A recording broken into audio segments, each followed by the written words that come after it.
പ്രിയ വിദ്യാർത്ഥികളെ, നമ്മൾ അവസാനമായിട്ട് നടത്തിയിട്ടുള്ള ഒരു ഇൻറ്റേർണൽ എക്സാമിൻ്റെ ചോദ്യമാണ് ഇന്ന് നമ്മൾ ക്ലാസ്സിൽ ഡിസ്കസ് ചെയ്യുന്നത്. എല്ലാവർക്കും അറിയുന്ന ഭാഗം തന്നെയാണ് റേഷ്യോ അനാലിസിസ് എന്നുള്ള ഒരു ചാപ്റ്റർ. അതിൽ അറിയാമെങ്കിൽ ചെറിയ കൺഫ്യൂഷൻ ഉണ്ടായിട്ടുണ്ടാവും. അതുകൊണ്ടാണ് ഇന്ന് ക്ലാസ്സിൽ അത് ഡിസ്കസ് ചെയ്യുന്നത്. നമ്മൾ എക്സാമിന് ഇത്തരത്തിലാണ് പ്രോബ്ലം പ്രതീക്ഷിക്കേണ്ടത്. അതുകൊണ്ട് ഇവിടെ നമുക്ക് നൽകിയിട്ടുള്ള ഐറ്റംസ് നോക്കാം. ഗ്രോസ് പ്രോഫിറ്റ് റേഷ്യോ നൽകിയിട്ടുണ്ട്, ഗ്രോസ് പ്രോഫിറ്റ് നൽകിയിട്ടുണ്ട്, സ്റ്റോക്ക് ടേൺ ഓവർ റേഷ്യോയും അതുപോലെ ആവറേജ് ഏജ് ഓഫ് ഡെപ്റ്റേഴ്സും then average age of creditors നൽകിയിട്ടുണ്ട്, ദെൻ ദ ക്ലോസിംഗ് സ്റ്റോക്കും നൽകിയിട്ടുണ്ട്. ഇത്രയും കാര്യങ്ങൾ നമുക്ക് നൽകിയിട്ടുണ്ട്. എന്നിട്ട് കാണാൻ പറഞ്ഞിട്ടുള്ളത് കോസ്റ്റ് ഓഫ് സെയിൽസും പർച്ചേസും ക്ലോസിംഗ് സ്റ്റോക്കും സൺഡ്രി ഡെപ്റ്റേഴ്സ് 31/12/2015 അതുപോലെ തന്നെ സൺഡ്രി ക്രെഡിറ്റേഴ്സ് 31/12/2015 നമ്മളോട് കാണാൻ പറഞ്ഞിട്ടുള്ളത്. അപ്പോൾ സ്വാഭാവികമായിട്ടും ഈ പറയപ്പെട്ടുള്ള ഐറ്റംസ് നമുക്ക് ലഭിക്കണമെങ്കിൽ ഇവിടെ നൽകിയിട്ടുള്ള ഐറ്റംസ്, അതായത് ഗ്രോസ് പ്രോഫിറ്റ് റേഷ്യോയും ഗ്രോസ് പ്രോഫിറ്റ് ഉപയോഗിച്ച് നമുക്ക് കണ്ടെത്താൻ സാധിക്കും. അതെങ്ങനെയെന്നുള്ളതാണ് നമുക്കറിയാവുന്നത്. എന്ത് ദെൻ ഈ ചോദ്യത്തിൽ നൽകാത്തത് എന്ത് എന്നുള്ളത് തിരിച്ചറിയുകയാണ് ആദ്യം ചെയ്യേണ്ടത്. ഇവിടെ നമുക്ക് ഗ്രോസ് പ്രോഫിറ്റ് റേഷ്യോയും ഗ്രോസ് പ്രോഫിറ്റും നൽകിയിട്ടുണ്ട്. അപ്പോൾ അത് ഉപയോഗിച്ചിട്ട് നമുക്ക് നമ്മുടെ നെറ്റ് സെയിൽസും മറ്റൊക്കെ കണ്ടെത്താനായിട്ട് സാധിക്കും. അപ്പോൾ എങ്ങനെയെന്നുള്ളത് നോക്കാം. ഇവിടെ ഈ ഒരു ആൻസർ നോക്കാം. ഗ്രോസ് പ്രോഫിറ്റ് റേഷ്യോ നമ്മൾ അതുപോലെ അങ്ങോട്ട് എടുത്ത് എഴുതുക. എന്താണ് gross profit divided by net sales into 100 ആണ് എന്ത് ഗ്രോസ് പ്രോഫിറ്റ് റേഷ്യോ. അപ്പോൾ ഗ്രോസ് പ്രോഫിറ്റ് റേഷ്യോ ചെയ്താൽ അതിൻ്റെ ആൻസർ ആയിട്ടുള്ള ഗ്രോസ് പ്രോഫിറ്റ് എത്രയാണെന്ന് ലഭിക്കുന്നത് നമുക്ക് ലഭിച്ചിട്ടുണ്ട് 20%. അപ്പോൾ അത് വെച്ചിട്ട് നമുക്ക് എന്ത് ചെയ്യാം, നെറ്റ് സെയിൽസ് കണ്ടെത്താം. കാരണം എന്താ, ഗ്രോസ് പ്രോഫിറ്റ് നമുക്ക് ചോദ്യത്തിൽ നൽകിയിട്ടുണ്ട്, ഗ്രോസ് പ്രോഫിറ്റ് റേഷ്യോ നൽകിയിട്ടുണ്ട്. ആ ഒരു ഇക്വേഷനിൽ നമുക്ക് കിട്ടാത്തത് എന്തേ ഉള്ളൂ, നെറ്റ് സെയിൽസേ ഉള്ളൂ. അപ്പോൾ എന്ത് ചെയ്യുക, ആ ഗ്രോസ് പ്രോഫിറ്റ് എന്ന് പറഞ്ഞാൽ 2,40,000 നമുക്ക് ലഭിച്ചിട്ടുണ്ട് ഗ്രോസ് പ്രോഫിറ്റ്. അതിൻ്റെ 20% എന്താണ് ഗ്രോസ് പ്രോഫിറ്റ് എന്നാൽ സെയിൽസിൻ്റെ 20% ഗ്രോസ് പ്രോഫിറ്റ്. അതാണ് ഈ ഒരു റേഷ്യോയിൽ നിന്ന് 20% ഗ്രോസ് പ്രോഫിറ്റ് റേഷ്യോ എന്ന് പറഞ്ഞാൽ അതിൻ്റെ അർത്ഥം എന്താ, സെയിൽസിൻ്റെ 20% ഗ്രോസ് പ്രോഫിറ്റ് എന്നുള്ളതാണ്. അപ്പോൾ എന്താണ് ഗ്രോസ് പ്രോഫിറ്റ് 2,40,000 ആണെന്ന് നമുക്കറിയാം. അപ്പം അത് എന്താണ്, സെയിൽസിൻ്റെ 20%.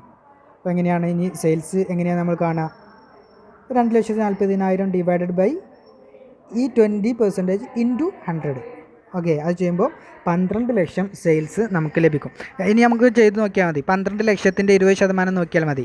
എത്രയാണ് 12 ലക്ഷത്തിൻ്റെ 20% ചെയ്ത് നോക്കുമ്പോൾ നമുക്കറിയാം 2,40,000 നമുക്ക് ആൻസർ കിട്ടുക. 12 ലക്ഷത്തിൻ്റെ 10% എന്ന് പറഞ്ഞാൽ 12 ലക്ഷത്തിൻ്റെത്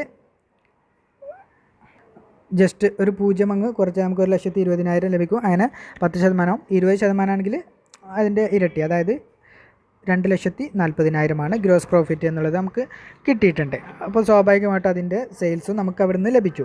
ഇനി കോസ്റ്റ് ഓഫ് സെയിൽസ് ആണ് കാണാനുള്ളത്. കോസ്റ്റ് ഓഫ് സെയിൽസ് കാണുമ്പോൾ ഈസി ആയിട്ട് നമുക്ക് കണ്ടുകൂടെ, സെയിൽസിൽ നിന്ന് ഗ്രോസ് പ്രോഫിറ്റ് കുറയ്ക്കുക.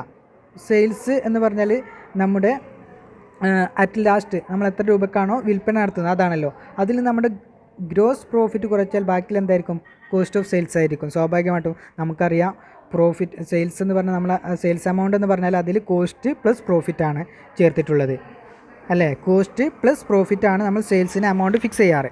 അപ്പോൾ ആ ഒരു എമൗണ്ട് കിട്ടണമെന്നുണ്ടെങ്കിൽ നമ്മൾ എന്ത് ചെയ്താൽ മതി, സെയിൽസിൽ നിന്ന് ഗ്രോസ് പ്രോഫിറ്റ് കുറച്ചാൽ നമുക്ക് എന്ത് കിട്ടും, കോസ്റ്റ് ഓഫ് സെയിൽസ് കിട്ടും. അങ്ങനെ 12 ലക്ഷമാണ് നമ്മുടെ സെയിൽസ് നമുക്കറിയാം, ഇപ്പോൾ ചെയ്ത് കിട്ടിയിട്ടുണ്ട്. അതിൽ നിന്ന് നമ്മുടെ ഗ്രോസ് പ്രോഫിറ്റ് 2,40,000 കുറച്ചാൽ ബാക്കിയുള്ള 9,60,000 എന്താണ്, നമ്മുടെ കോസ്റ്റ് ഓഫ് സെയിൽസ് ആണ്. ഇനി നമ്മളോട് കാണാൻ പറഞ്ഞിട്ടുള്ളത് പർച്ചേസ് ആണ്. പർച്ചേസ് നമുക്കറിയാം, ഇക്വേഷൻ അറിയാം, cost of sales plus closing stock minus opening stock. അതായത് opening stock plus purchases minus closing stock എന്നുള്ള ഒരു ഇക്വേഷൻ. അതിൽ നമുക്ക് കാണാനുള്ളത് പർച്ചേസാണ്. അപ്പോൾ അത് നേരെ തിരിച്ച് എഴുതുക. Purchase equal to cost of sales plus closing stock minus opening stock. പക്ഷേ ഇതിൽ നമുക്ക് ചില ഐറ്റംസ് കിട്ടാത്തതുണ്ട്. ഏതൊക്കെയാണെന്ന് വെച്ചാൽ അത് നമുക്കിവിടെ ഇനി അടുത്തതിൽ ക്ലോസിംഗ് സ്റ്റോക്ക് നമുക്ക് കണ്ടെത്തണം. ക്ലോസിംഗ് സ്റ്റോക്ക് കണ്ടെത്തണം. ആദ്യം എന്ത് ചെയ്യുക, ക്ലോസിംഗ് സ്റ്റോക്ക് കണ്ടെത്താൻ സ്റ്റോക്ക് ടേൺ ഓവർ റേഷ്യോ ഉപയോഗിച്ചാൽ മതി.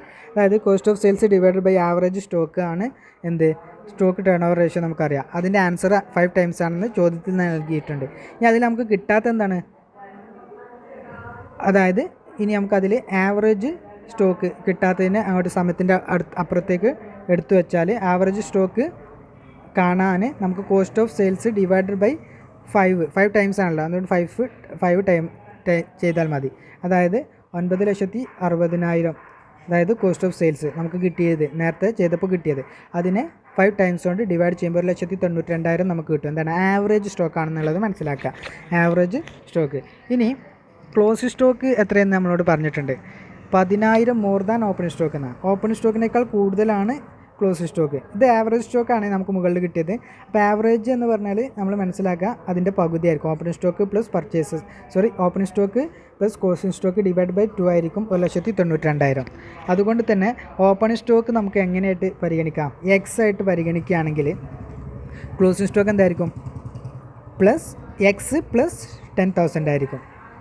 ഓപ്പൺ സ്റ്റോക്ക് എക്സ് എന്ന് നമ്മൾ ഉദാഹരണമായിട്ട് എടുക്കണം. എക്സ് അങ്ങനെയാണെങ്കിൽ ക്ലോസിംഗ് സ്റ്റോക്ക് എന്തായിരിക്കും? എക്സിൻ്റെ കൂടെ ഒരു 10,000 കൂടി കൂടിയതായിരിക്കും. അതാണ് എക്സ് പ്ലസ് 10,000 ആയിരിക്കും ക്ലോസിംഗ് സ്റ്റോക്ക്. ഓക്കെ അല്ലേ? ഇനി open stock plus closing stock ആണ് എന്ത്? ടോട്ടൽ കോസ്റ്റ് നമുക്കറിയാം. അതായത് നമുക്ക് നേരത്തെ ലഭിച്ച 1,92,000. അപ്പോൾ എങ്ങനെ ചെയ്യാം? ഇനി ടോട്ടൽ സ്റ്റോക്ക് ഓപ്പൺ സ്റ്റോക്ക് എന്ന് പറഞ്ഞാൽ എക്സ് ആയിട്ടാണ് നമ്മൾ പരിഗണിക്കുന്നത്. എക്സ് പ്ലസ് ഇനി ക്ലോസിംഗ് സ്റ്റോക്കോ എക്സ് പ്ലസ് 10,000 ആണ് ക്ലോസിംഗ് സ്റ്റോക്ക്. അതാണ് എക്സ് പ്ലസ് 10,000. എന്നാൽ ടോട്ടൽ സ്റ്റോക്കാണ്. ടോട്ടൽ സ്റ്റോക്ക് എന്ന് പറഞ്ഞാൽ എന്തായിരിക്കും? നമുക്കിപ്പോൾ ലഭിച്ചത് ആവറേജ് സ്റ്റോക്കാണ് നേരത്തെ പ്രോബ്ലത്തിൽ ലഭിച്ചത്. അതിൻ്റെ ഇരട്ടിയായിരിക്കും ടോട്ടൽ സ്റ്റോക്ക്. അതുകൊണ്ടാണ് 1,92,000 2 കൊണ്ട് ഗുണിച്ചത്. കാരണം ആവറേജ് സ്റ്റോക്കാണ് 1,92,000. ടോട്ടൽ സ്റ്റോക്ക് എന്ന് പറഞ്ഞാൽ ആവറേജ് അല്ല, അതിൻ്റെ അത്രയും കൂടി ഉണ്ടാവും. ആവറേജ് എന്ന് പറഞ്ഞാൽ പകുതിയാണ്, ടോട്ടലാകുമ്പോൾ അതിൻ്റെ ഇരട്ടി ഉണ്ടാവും. ഓക്കെ, അതുകൊണ്ടാണ് 2 കൊണ്ട് ഗുണിച്ചത്. ദെൻ അത് കിട്ടാൻ x plus 10,000 is equal to 2 into 1,92,000 ചെയ്യുമ്പോൾ നമുക്ക് 2x എക്സ് പ്ലസ് എക്സ് എന്ന 2x plus 10,000 2x plus 10,000 is equal to 3,84,000. അതായത് 1,92,000 ഇൻറ്റു 2 ചെയ്ത 3,84,000. അങ്ങനെ കിട്ടിക്കഴിഞ്ഞാൽ 2x പ്ലസ് 10,000 സിഗിൽ 3,82,84,000 കിട്ടിയത്. ഇനി നമുക്ക് 2x ആണ് കാണേണ്ടത്. ബാക്കിയുള്ള 10,000 സമത്തിൻ്റെ അപ്പുറത്തേക്ക് കൊണ്ടുപോവുക.